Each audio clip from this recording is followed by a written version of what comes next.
Alright guys, before I get into the review for the Super Spy, I just want to introduce the buttons, the controls basically, which you'll be only using 3 buttons, A, B, and C. The A button is to punch and fire your gun, the B button is to kick, and the C button is to switch your weapons. Your character is able also to perform a block move when you both press the A and B button together. So basically that's the punch and the kick button. Once you press that, your character will block. And also, your character can perform a hook move that will knock out the enemy right away. And to do that, you must hold up and whatever direction you're moving, either press the punch or the kick button. This will give the enemy a quick knockdown. Your character is also able to move left and right, and also down to duck. And also, he can move in an up direction. It's either to proceed or to enter into a door.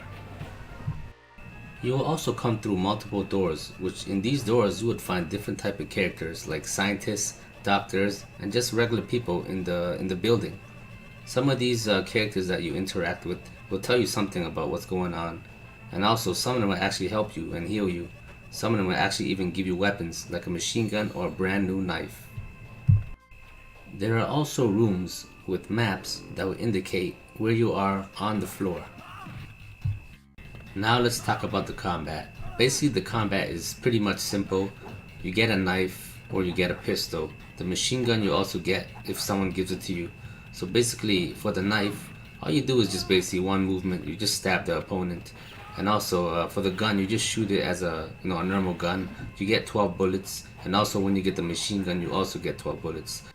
Now with the knife. When you use the knife a lot on the enemies, it will start to get weaker. You can notice it weaken when the colors start to change, as you can see right here. And with the machine gun, once you get it, it's like a burst shot. So whenever you fire your machine gun, it shoots everything on the screen.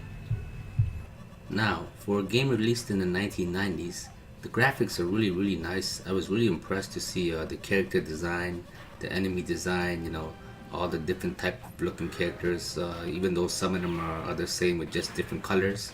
But yeah, overall, the graphics for this game was really nice for a 1990s title.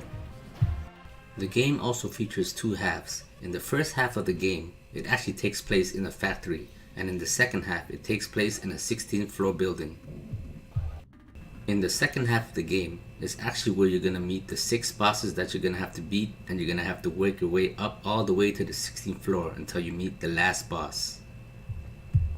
You will come across a lot of different looking enemies, some of them the same just with different color schemes, and also you'll fight some different looking character bosses. Now here's one of them. Ain't she a badass chick? You can also use your gun to pistol whip, and also the game does feature some cool destructible environments as you can see here. Pretty cool, eh? Yeah, it makes the game pretty unique.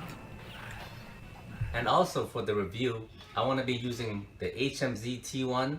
This is basically something I bought in the past. I wanted to demonstrate it with this game. It's basically a 150-inch screen in your face. It's capable of 3D and so much more. I'll get into more details maybe in a future video and talk about this amazing item. It does have some drawbacks, but overall I love this thing, so I wanted to test it on the Super Spy. So let's do this. Using the HMZ T1 and playing the Super Spy was another amazing experience. The fact that the game is a first-person shooter beat 'em up, I felt really immersed in the game. Not quite like a 3D game like for the PlayStation 3, but at the same time it felt really like a cool experience. The game was basically in my face, when using the HMZ T1, it's basically like you're sitting in the middle of a theater with a big screen in your face.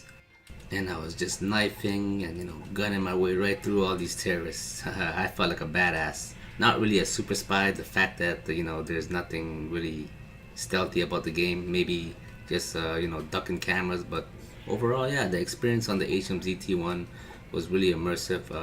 This is a 1990s game, and for sure, this is definitely quite the experience. I had a good time playing the game, despite some some drawbacks of the game. And yeah, I'm gonna discuss that right now. Now I want to discuss some of the drawbacks of this game. Let's start off with the knife. Well, basically the knife, all you're doing is the same repetitive action. As you advance in the game, and the fact that it's stating to be an RPG, I don't notice any combo upgrades when using the knife. Also, if you look at the screen right here, while you're playing, you can't actually move left or right. You're stuck there either ducking, blocking, and just waiting for the enemies to come so you could just stab them or punch them or shoot them, which I found really weird. So the fact that you can't move and only stay in one spot and only duck and block and attack, I found that weird. The only way you could move is, either you take out the enemies and advance further. Now as you can see, I'm able to move again. So that part was kind of a little weird. I felt that was kind of like a bug that they should fix. But yeah, this game has problems. Another drawback I encountered playing the Super Spy was also the character development system. Basically, your character is able to level up, and as you play, you gain more experience while killing the enemies.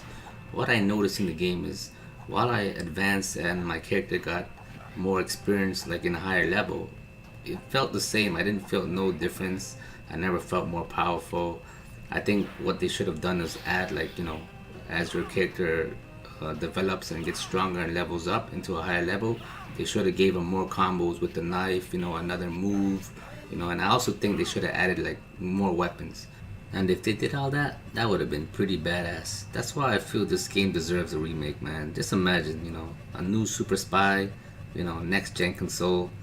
I definitely think it would be an awesome hit, because people that grew up playing this back in the arcade days, if they hear about a new Super Spy and like I said, made this the way the game should have been, it would have been, I think it would be another hit, But overall, guys, the Super Spy is still a solid game despite its repetitive gameplay and some of the flaws that I mentioned. I still enjoy playing the game, and I definitely think that if you're a fan of these old school retro games, I definitely recommend you try this game out. And yeah, that's basically it. That's all I gotta say about the Super Spy. I enjoyed playing it despite its drawbacks, but yeah, overall it's still a solid game.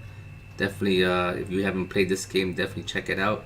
Hope you guys enjoyed my review, and stay tuned for the next video, guys, and thank you to all my subscribers. Peace out.